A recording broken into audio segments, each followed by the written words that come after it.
US నుంచి ఇండియాకు money transfer super easy. Remit to ఎనీతో best transfer rates, higher limits, fast and secure transfers, 24/7 customer support, instant transfer, zero tension. Download now remit.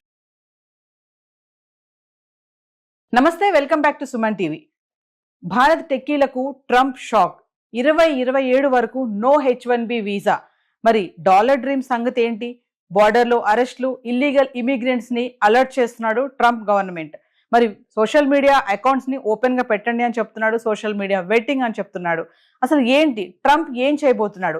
Visa ఉన్న వాళ్ళు కూడా America రావద్దు అంటున్నాడు. Dependent visa పైన ఉన్న వాళ్ళని కూడా తిరిగి పంపే యోచనలో ట్రంప్ ఉన్నాడు. మరి ఇప్పుడు విదేశాలు వెళ్ళి చదువుకోవాలనుకునే మన విద్యార్థుల సంగతి ఏంటి? వాళ్ళ భవిష్యత్తు ఏంటి? అసలు ట్రంప్ ఏం చేయబోతున్నాడు? ట్రంప్ ఎప్పుడైతే అధికారంలోకి వచ్చాడో అప్పటి నుంచి ఈ క్షణం వరకు కూడా ఎన్నో డెసిషన్స్ తీసుకుంటున్నాడు, ఎన్నో బ్యాన్స్ చేయడం చేస్తున్నాడు. అసలు అక్కడ ఏం జరుగుతుంది? మరి దీనిపైన మరింత సమాచారం అందించడానికి ఈరోజు మనతో పాటు స్టూడియోలో ఉన్నారు founder and chairman of global Telangana association నుంచి విశ్వేశ్వర్ రెడ్డి గారు. సార్తో మాట్లాడారు. నమస్తే సార్. నమస్కారం సార్. రీసెంట్ గా చూస్తే మనకి మన వాళ్ళు అక్కడ అమెరికా దగ్గర బార్డర్ లో దొరికిపోతున్నారు, అరెస్ట్ చేస్తున్నారు. అంటే నిమిషానికంటే 20 నిమిషాలకు ఒకళ్ళనే అంట. అంటే రోజుకి 65 మందిని అరెస్ట్ చేస్తున్నారు అని చెప్పి ఒక వార్త అయితే వస్తుంది బయటికి. అంటే నిజంగా అడ్డదారులు వెళ్లే వాళ్ళు ఉన్నారా మన వాళ్ళు? ఎందుకు ట్రంప్ అట్లా? అంటే స్టార్టింగ్ ఎప్పుడైతే ట్రంప్ వచ్చాడు అధికారంలోకి, ఎగ్జిక్యూటివ్ ఆర్డర్స్ మీద సైన్ చేశారో ఫస్ట్ సైన్ వచ్చేసే ఇల్లీగల్ ఇమిగ్రెంట్స్. అంటే ఇల్లీగల్ ఇమిగ్రెంట్స్ అందరినీ కూడా ఏరి పారేయాలనే ఒక ఆలోచన మీదే ఇట్లా అరెస్ట్ చేయడం అనేది జరుగుతుందా? అంటే హోల్ ప్రాసెస్ ఎక్స్ప్లెయిన్ చేశాను. సో ఇక్కడ ఉన్న F1 స్టూడెంట్స్ కానీ H1 కానీ కంట్రీ లోపలికి ఎంటర్ అయ్యేటప్పుడు ఇక్కడైతే ఎలా వీసా ఇంటర్వ్యూ ఉంటుందో అక్కడ CBP ఆఫీస్లో కూడా మళ్ళీ ఇంటర్వ్యూ ఉంటుంది. అంటే పోర్ట్ ఆఫ్ ఎంట్రీ. అది వాషింగ్టన్ DC కానీ షికాగో కానీ అట్లాంటి కానీ ఏదైనా CBP పోస్టులు అంటారు వాటిని, కస్టమ్స్ అండ్ బార్డర్ ప్రొటెక్షన్ పోస్టులు, which is our port of entry. So ఇప్పుడు వాషింగ్టన్ DC ఎగ్జాంపుల్ తీసుకుందాం అనుకోండి. అక్కడికి వచ్చాక వాళ్ళకు సెకండరీ ఇంటర్వ్యూ ఉంటుంది. అంటే ప్రైమరీ ఇంటర్వ్యూలు ఏమంటారు, మీరు ఎందుకు వస్తున్నారు, ఏంటి పర్పస్ ఏంటి అని అడుగుతారు. సో నేను ఇక్కడ చదువుకోవడానికి వస్తున్నాను, F1 స్టూడెంట్గా అన్నాను. సో అక్కడ ప్రైమరీ ఫస్ట్ టైం వస్తున్నప్పుడు పెద్ద మేజర్ ఇన్వెస్టిగేషన్ ఉండదు.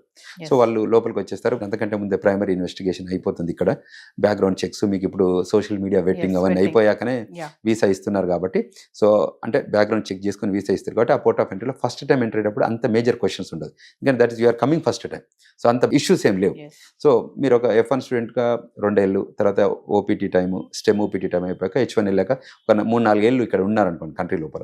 అప్పుడు మీరు ఏదైనా వయలేషన్ చేసి ఉంటే, ఏదైనా ఇష్యూస్ ఉంటే మీరు కంట్రీ బయటికి వెళ్ళి మళ్ళీ లోపలికి వస్తుంటారు కదా, అప్పుడు మళ్ళీ వచ్చేటప్పుడు అప్పుడు అంటే ర్యాండమ్ చెక్ ఉంటుంది. అందరినీ ప్రతి ఒక్కరిని చేయరు.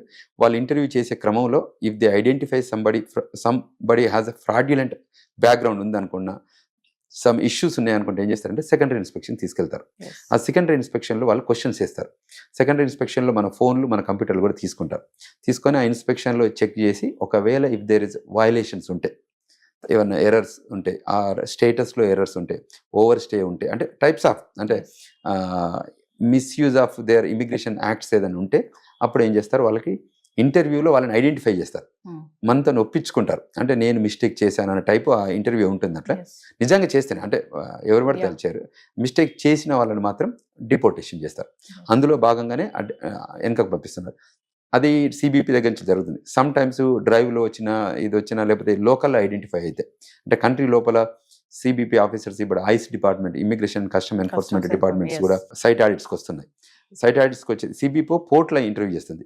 ఐస్ ఏంటి, జనాల దగ్గరికి వస్తుంది. అంటే వాళ్ళు ఎక్కడ రెస్టారెంట్లో ఉన్న, గ్రాసరీ స్టోర్లో ఉన్న, గ్యాస్ స్టేషన్లో ఉన్న, వాళ్ళు ఎక్కడున్నా కూడా ఐడెంటిఫై చేస్తారు. రోడ్ల పైన ఉన్నా కూడా, 7-11 స్టోర్స్లో ఉన్నా కూడా వాళ్ళు ఐడెంటిఫై చేసి వాళ్ళ దగ్గర డాక్యుమెంటేషన్ అడుగుతారు, ప్రాపర్ ఇమిగ్రేషన్ స్టేటస్ ఉందా లేదని.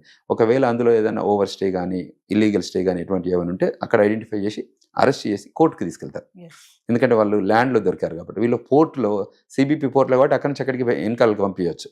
వేరే ల్యాండ్లో అంటే విత్ ఇన్ ద హోమ్ గ్రౌండ్లో దొరికితే ఏంటంటే దానికి ప్రొసీజర్ ఎలా ఉంటుందంటే, కోర్టుకి తీసుకెళ్ళి జడ్జి దగ్గర ముందుంచి, జడ్జి డెసిషన్ తీసుకునే వరకు జైల్లో ఉంచి, తర్వాత జడ్జి ఒకవేళ ఓవర్ స్టే ఉంది అని తెలిస్తే జడ్జి ఏం చేస్తారు, డిపోర్టేషన్ ప్రొసీడింగ్స్ ఇస్తారు. అప్పుడు ఆ ప్రొసీడింగ్ తీసుకొని వాళ్ళని డిపోర్ట్ చేస్తారు. ఇప్పుడు ఎయిర్పోర్ట్లో కూడా పట్టుకుంటున్నారని చెప్పి వార్తలు వింటున్నాం సార్. మీరు అన్నారు కదా క్వశ్చన్స్ వేస్తారు వాళ్ళు అనేసి, అంటే వాళ్ళకి ఆన్సరింగ్ సరిగ్గా చేయకపోతే ఇమీడియట్లీ బ్యాక్ పంపించేస్తారని అంటూ ఉంటారు. అంటే అసలు వాళ్ళు ఏం క్వశ్చన్స్ అడుగుతారు, ఎలా ఉంటుంది సార్, ప్రాసెస్ ఎలా ఉంటుంది? అంటే ఫస్ట్ టైం నేను ఇంతకుముందు చెప్పినట్టు ఫస్ట్ టైం ఏం అంత పెద్ద క్వశ్చన్స్ ఉండేవి. సెకండ్ టైం వచ్చేటప్పుడు ఎగ్జాంపుల్ ఒక స్టూడెంట్ ఉన్నారు, మాస్టర్స్కి వచ్చారు అమెరికాకి. అమెరికాలో అనాథరైజ్డ్ వర్క్ చేశారు. ఏదో అంటే ఆథరైజ్డ్ వర్క్ అంటే విత్ ఇన్ ద క్యాంపస్లో చేయడము, తర్వాత లైబ్రరీలో కానీ ఆన్ క్యాంపస్ జాబ్స్ అంటారు. ఇది యూనివర్సిటీ అప్రూవల్తో చేస్తాం, విచ్ ఈజ్ యూఎస్సిఎస్ అప్రూవ్ చేస్తుంది. సో అందులో ఆ ఫ్రేమ్వర్క్లో పనిచేస్తే ఏమి ఇబ్బంది లేదు. అది కాకుండా కొంతమంది స్టూడెంట్స్ బయట స్టోర్స్లలో, గ్యాస్ స్టేషన్లో, గ్రోసరీ స్టోర్లో పనిచేసి ఆ డబ్బులు తీసుకొని ఫీజు కట్టడం జరిగింది అనుకోండి. సో అది అప్పుడు చేయొచ్చు. కానీ ఎప్పుడైతే వీళ్ళు పోర్ట్ ఆఫ్ ఎంట్రీలో ఇండియాకి వెళ్ళి మళ్ళీ లోపలికి వస్తుంటే అప్పుడు ఏం చేస్తారు, ర్యాండమ్గా చెక్ చేస్తారు. ఎగ్జాంపుల్ పర్సన్ ఐడెంటిఫై చేసి పక్కకు సెకండరీ ఇన్స్పెక్షన్ తీసుకెళ్తారు. అప్పుడు తీసుకెళ్ళి అడుగుతారు, క్వశ్చన్స్ ఏమని అడుగుతారంటే, స్టూడెంట్ వీసా మీద వచ్చారు కదా మీరు, స్టూడెంట్ వీసా మీద ఏమైనా వయలేషన్ చేశారా అంటే యూజువల్ స్టూడెంట్స్ ఏం చెప్తారు, మేమేం చేయలేదని చెప్తారు. సో వాళ్ళ దగ్గర ఫోన్ ఉన్న కంప్యూటర్ తీసుకుంటారు కదా, సో అందులో బ్యాక్గ్రౌండ్ చెక్లో కానీ ఈ డిజిటల్ ఏజ్లో కానీ ఇదంతా ట్రాక్ చేస్తుంటుంది. సో వాళ్ళు యూనివర్సిటీ ఇక్కడ ఉండి మన రెసిడెన్స్ ఇక్కడ ఉంటే యూనివర్సిటీకి రెసిడెన్స్ మధ్యనే మన ట్రావెల్ ఉండాలి. అది కాకుండా షికాగోలో యూనివర్సిటీ ఉంటే మనం వాషింగ్టన్ డీసీలో పనిచేస్తున్నాం అనుకోండి, ఫుల్ టైం జాబ్ చేసుకుంటూ పార్ట్ టైం చదువుకుంటున్నాం అనుకోండి, మనకి ఈజీగా ఐడెంటిఫై అవుతుంది. ఇది ఫోన్ ట్రాక్ చేస్తుంది. తర్వాత మన communication, call, everything they will easily identify because of this new era of digital age. So అందులో క్వశ్చన్ అడిగితే మనల్ని కూడా దే విల్ హైడ్, చెప్పడానికి ఇష్టపడరు కదా. అప్పుడు నో అన్నాను. కాకపోతే ఎవిడెన్స్ ఉంది కాబట్టి ఇది ఎవిడెన్స్ ప్రజెంట్ చేస్తారు. So actually you are suppose to work on campus, you are suppose to study in university, but అది కాకుండా మీరు you are working in some XYZ places, అది violation of immigration nationality act అని చెప్తారు. So అప్పుడు they have to accept it. So అంటే you violated. మీరు ఏదైతే కంట్రీ నుంచి అంటే ఇండియా నుంచి అమెరికా వచ్చే ముందు వీసా ఇంటర్వ్యూలో ఏం చెప్పారంటే, నేను వెళ్ళి చదువు కంప్లీట్ చేసుకొని మళ్ళీ ఇండియా వస్తాను, ఆ కాన్ఫిడెన్స్తోనే you are not a potential immigrant అని చూపెట్టడం ద్వారానే మళ్ళీ మీకు అంటే F1 వీసా ఇష్యూ చేశాం కదా, మరి అది you violated my F1 visa rules కాబట్టి so you are eligible to deport అని చెప్తారు. You have to agree because you violated. You are not suppose to work outside the university. Unauthorised work కింద వస్తుంది. Unauthorised work చేస్తామని మనం promise చేసి తీసుకోవాలి కదా వీసా. సో అక్కడ గ్యాప్ వచ్చింది. సో ఆ ఏరియాని తీసుకొని వాళ్ళు డిపోర్ట్ చేయడానికి ఆస్కారం ఉంది. సో అది కూడా కన్వర్జేషనల్ ఓన్లీ, అంటే కొట్టడం కానీ హింసించడం కానీ అటువంటి ఏముండదు. It's good dialogue. అంటే ఇప్పుడు నేను ఎట్లా మీకు ఎక్స్ప్లెయిన్ చేసిన అదే రీతిలో అడుగుతారు. యూజువల్గా హైడ్ చేసినా కూడా దాన్ని రిట్రీవ్ చేసే స్కిల్ వాళ్ళ దగ్గర ఉంటుంది. సో ఆ రూపకంగా వాళ్ళని డిపోర్ట్ చేస్తారు, అరెస్ట్ చేయడం కానీ చేస్తారు. బాగా వయలేషన్స్, మేజర్ అరెస్ట్, జైలుకు పంపేది ఎలా ఉంటుంది అంటే మెయిన్ ల్యాండ్లో దొరుకుతాయి. ఇది పోర్ట్లోనే కాబట్టి పోర్ట్ నుంచి పోర్ట్ పంపించే అథారిటీ వాళ్ళకు ఉన్నది కాబట్టి దాన్ని అరెస్ట్ చేసి జైలుకు పంపడం very rarest of the rare. So ఇది మెయిన్ ల్యాండ్లో అయితే మాత్రం అరెస్ట్ చేసి జైలుకు పంపిస్తారు. అంటే ప్రెసెంట్ ట్రంప్ అలర్ట్నెస్ అలా ఉందంటారా, నిఘా బాగా ఉందంటారా సార్ ప్రతి ఒక్కరి మీద, మన వాళ్ళ మీద, భారతీయుల పైన? అంటే యూజువల్గా అమెరికా ఎలా చెప్తుందంటే ఇండియా వాళ్ళ మీద నిఘా పెట్టండి, ఆస్ట్రేలియా వాళ్ళ మీద నిఘా పెట్టండి, పాకిస్తాన్ వాళ్ళ నిఘా పెట్టండి అని ఉండదు. గ్లోబల్లీ నిఘా పెట్టమని చెప్తారు. ఎవరైతే ఇమిగ్రెంట్స్ లోపలికి వస్తున్నారో ప్రతి ఒక్కరి మీద నిఘా పెట్టండి.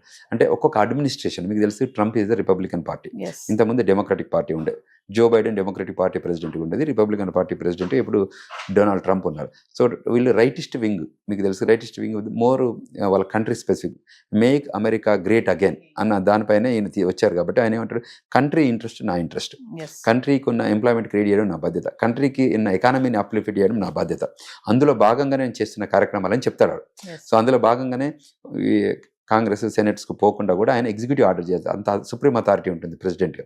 సో ఆయన వెళ్ళి కొన్ని డెసిషన్ తీసుకోవచ్చు, కొన్ని ఎగ్జిక్యూటివ్ ఆర్డర్స్. ఆ ఎగ్జిక్యూటివ్ ఆర్డర్ టర్మ్ బేస్డే, అంటే it's not a long, but during his president term he can take 1 year అనో 2 year అనో అట్లా టర్మ్ బేస్డ్ తీసుకోవచ్చు. అందులో భాగంగానే ఇవి జరుగుతాయి తప్ప ఈయన తీసుకున్న నిర్ణయాలు మన తెలుగు వాళ్ళు అంటే ఇండియన్ వాళ్ళని అరెస్ట్ చేయండి అని చెప్పరు. ఎవరు వయలేట్ చేస్తే వాళ్ళని అరెస్ట్ చేయమని చెప్తారు. సో వయలేషన్ చేసిన ప్రతి ఒక్కరు they need to be deported. అది ఇండియానా, పాకిస్తానా, వేరే కంట్రీ, బంగ్లాదేశ్, ఇంకా ఏ కంట్రీ అని ఉండదు. It's a global activity. So అందులో భాగంగానే చేస్తారు తప్ప మనం బాగా జాగ్రత్తగా ఉన్నాం అనుకోండి మనల్ని ఏం అరెస్ట్ చేయరు. Thank you thank you very much.